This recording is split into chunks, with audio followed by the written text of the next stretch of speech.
And today, with this new system of capital adequacy, which isn't really adequacy at all, it should be capital inadequacy, they are lending the same money 20 times and collecting interest on it each time.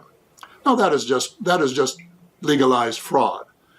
And the fact that a tiny minority of rich people can get away with it, I think is a disgrace.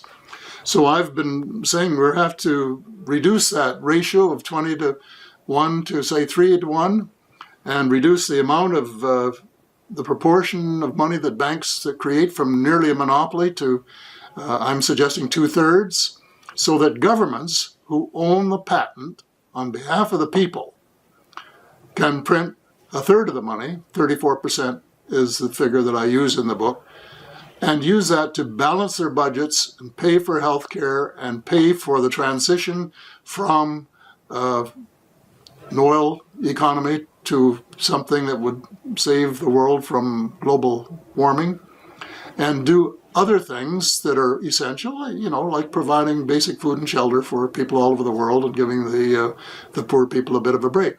So this is what's got to happen, and I hope it happens sooner rather than later, because if it doesn't, then what is going to happen is that we'll go for another 5 or 10 or 15 years and have another meltdown. And a few more million people will lose their jobs and their houses and their businesses. And the thing goes on until somebody really does something about it.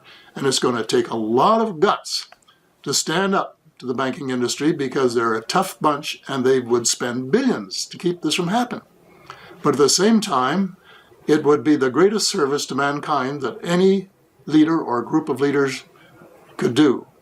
And I just hope and pray that they will get at it, try and understand how the system works, which very few people do, but which you can learn in a few hours, and then make the change and give the world a break.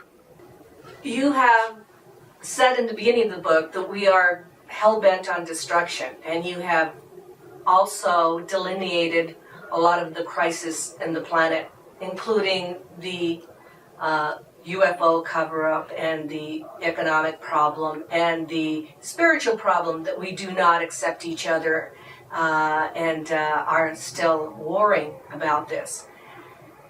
If you were to give a message to the young people, a legacy that you wanted to leave, something that would help them change the status quo and enter this new world as you and I look at it, what would be your advice on a very basic level? My advice to the young people of the world would be, it has to start with individuals.